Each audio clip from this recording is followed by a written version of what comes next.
আজকের এই সমাবেশের জন্য ইসলামী আন্দোলন বাংলাদেশের নেতৃবৃন্দকে ধন্যবাদ জানাই। আমি গাড়ি থেকে আসার পথে দেখেছি মৎস্য ভবন, শাহবাগ, হাইকোর্ট মোড় সমস্ত জায়গায় লোকে লোকারণ্য, এই মাঠের বাইরেও। কাজে মাঠে যারা আছেন মাঠের মধ্যেই লোকে সীমাবদ্ধ, এটা না, চতুর্দিকে লোকে লোকারণ্য। এরকম একটি সফল মহাসমাবেশ আয়োজনের জন্য ইসলামী আন্দোলন বাংলাদেশের সারা দেশের নেতৃবৃন্দকে গণ অধিকার পরিষদের পক্ষ থেকে অভিনন্দন এবং শুভেচ্ছা জানাই। অভিনন্দন এবং শুভেচ্ছা জানাই ইসলামী আন্দোলনের পীর সাহেবকে এবং তার সাথে অন্যান্য সিনিয়র নেতৃবৃন্দকে, যারা আজকের ইসলামী আন্দোলনের এই সমাবেশে বাংলাদেশের প্রায় সকল মত পথের রাজনৈতিক দলের নেতৃবৃন্দকে এই মঞ্চে একত্রিত করেছেন।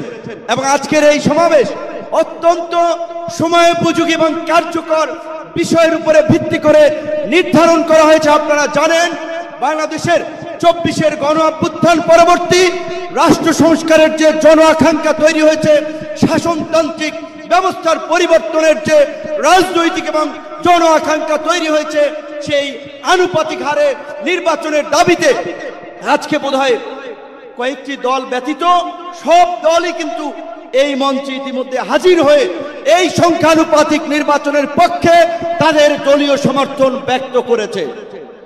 আমরা পরিষ্কারভাবেই সংস্কার কমিশনকে বলতে চাই, সমাবেশ শুধু একটা দলের দেখেছেন, সবেমাত্র শুরু হয়েছে।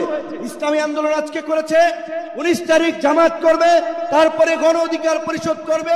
রাষ্ট্র সংস্কার এবং জন আকাঙ্ক্ষার বাস্তবায়নে সমস্ত রাজনৈতিক দলগুলো জনসমাবেশের মাধ্যমে এই সরকারকে তাদের সমর্থন দেখিয়ে দেবে। তাই আমরা বলতে চাই, কোন দু একটি দলের উপরে ভিত্তি করে দু একটি দলের কথায় সংস্কারের নকশায় পরিবর্তন আনা যাবে না। আমি সংস্কার কমিশনে বলেছিলাম, দেশ স্বাধীনের পরে ডক্টর কামাল হোসেনরা বলেছিল, আমাদের নেতা শেখ মুজিব, আমরা তো তাকে দেখে সংবিধান নির্মাণ করেছিলাম, রচনা করেছিলাম, তাকে এম্পাওয়ার করার জন্য।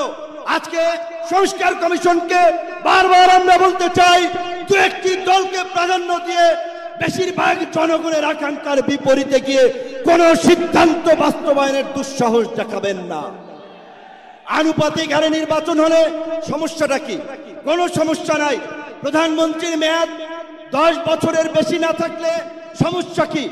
আমরা অত্যন্ত যৌক্তিকভাবে এই কথাগুলো দফায় দফায় আলোচনায় তুলে ধরছি, কিন্তু এটা পরিষ্কার, সংবিধান এই সংস্কার জাতীয় ঐক্যমত্য কমিশন কেন জানি দু একটি দলের প্রতি পক্ষপাতমূলক আচরণ করছে।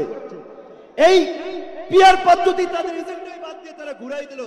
পিয়ার থেকে উচ্চকক্ষ নিম্নকক্ষ চলে গেল। উচ্চকক্ষ নিম্নকক্ষ হবে নাকি? সমগ্র নির্বাচন পিয়ারের ভিত্তিতে হবে, সেটি রাজনৈতিকভাবে আগে ঐক্যমত্যে পৌঁছাতে হবে। একই সাথে আমি আরো একটি কথা বলতে চাই, যারা পীর সাহেব সহ জামাতের নেতৃবৃন্দ তারাও বলছে, আমরাও বলছি, আজকে সারা বাংলাদেশের উপজেলা, পৌরসভা, সিটি কর্পোরেশনে স্থানীয় জনপ্রতিনিধি নাই। জনগণ চরম দুর্ভোগের শিকার হচ্ছে সেবা পেতে গিয়ে। সরকারের উন্নয়নমূলক কর্মকাণ্ড ব্যাহত হচ্ছে এবং 50 বছরের যে অভিজ্ঞতা, নির্বাচনের পরে রাজনৈতিক দলগুলো, এমপিরা মিলে, মন্ত্রীরা মিলে কেন্দ্র দখল করে তাদের নেতাদেরকে পুলিশ প্রশাসনকে দিয়ে জেতায়। কাজী এই সরকারের আমলে যেমনি ভাবে জাতীয় নির্বাচন হবে, একই সাথে অনতিবিলম্বে আমরা স্থানীয় নির্বাচন আয়োজনেরও দাবি জানাচ্ছি।